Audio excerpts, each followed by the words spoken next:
గడిచిన 10, 12 సంవత్సరాల నుంచి ఏదైతే తమ్మిడి చెరువు పైన ఆక్రమణ ఎన్‌కన్వెన్షన్ పేరుతో నాగార్జున నిర్మించిండో, దాన్ని ఈరోజు హైదరాబాద్‌లో కూల్చేసిర్రు. ఇది శుభ పరిణామం. ఇలాగా ఎక్కడెక్కడైతే చెరువులు కబ్జాకి గురైనాయో, ఎక్కడెక్కడైతే నాలాలు, గవర్నమెంట్ స్థలాలు కబ్జాకి గురైనాయో, వాటన్నిటిపైన ఉన్న ఆక్రమణను తొలగిస్తున్న హైడ్రాని నేను అభినందిస్తున్నా.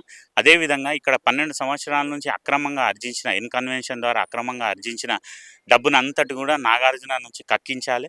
ప్రభుత్వం అవన్నీ కట్టించుకోవాలని నా అభిప్రాయం. అదేవిధంగా ఈ చెరువు ఇక్కడితో ఆగకుండా ఇదైతే కూల్చిర్రో ఇదంతా నీ చెత్త చెదారం నుంచి తీసేసి తిరిగి పూర్వ వైభవం ఈ చెరువుకు తీసుకురావాలి. సుందరీకరణ జరగాలి. దీని నుంచి ఏదైతే కనెక్టివిటీ నాలా ఉందో దానిపైన కూడా ఏదైనా అక్రమార్కాలు ఉంటే అవి కూడా తొలగించేసి ఇక్కడున్న సామాన్యులకి, ఇక్కడున్న చుట్టుపక్కల ఉన్న వాళ్ళకి వీళ్ళందరికీ కూడా వాటర్ బాడీస్ని పెంపొందిస్తే ఇక్కడ ఉన్న వాళ్ళకి అందరికీ రానున్న దినాల్లో బోర్లలో నీళ్లు నిండుతాయి, బోర్లలో నీళ్ళు వస్తాయి. కాబట్టి వాటర్ స్కేర్సిటీ ప్రాబ్లం అనేది రాదు, నీళ్ళ ఇబ్బందులు ఎవరికి రావు. కాబట్టి ఇది మంచి పరిణామం అని నేను అనుకుంటున్నాను. నా పేరు అనిల్ కుమార్, 106 డివిజన్ నుంచి.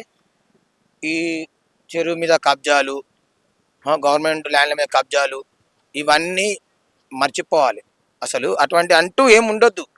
ఇన్ని రోజులు ఏం జరిగినా పక్కన పెడితే ఇప్పుడు కాంగ్రెస్ ప్రభుత్వం వచ్చింది కాబట్టి ఇక కబ్జాల మీద ఆశలు వదిలించుకోండి. కబ్జాల మీద చెరువు కట్ట మీద వేద్దాం, చెరువు చేద్దాం. ఈ కబ్జాలు మానేసుకొని ఎవరి పని వాళ్ళు చేసుకొని కష్టానికి ముందు వెళ్ళండి. కబ్జాల మీద కాదు, కష్టం అనేది నేర్చుకోండి. ఇప్పుడు 400 మంది ఎంప్లాయీస్ ఆగమయ్యారు ఇక్కడ. వాళ్ళు ఇప్పుడు రేపు నుంచి వాళ్ళ డ్యూటీ లేనిది, వాళ్ళ పరిస్థితి లేనిది, వాళ్ళ భార్య పిల్లలు లేనిది, వాళ్ళ పిల్లలు చదువు లేనిది.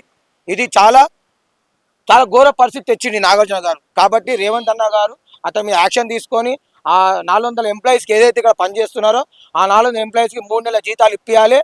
దీని మీద ఏదైతే 5 ఎకరాల మీద ఆయన కబ్జా చేసి సంపాదించిన డబ్బులు ఆ 3 నెలలు శాలరీ పేమెంట్ 400 మంది చేసిన తర్వాత మిగతా డబ్బులు గవర్నమెంట్ గొప్ప చెప్పాలని నేను తెలియజేస్తున్నాను.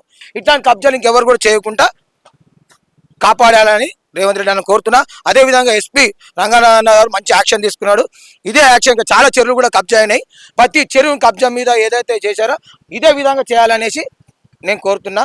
ఒక 10 సంవత్సరాల 15 సంవత్సరాల క్రితం జరిగింది, ఇప్పుడు జరుగుతుంది ఈ రేవంత్ రెడ్డి ఆధ్వర్యంలో.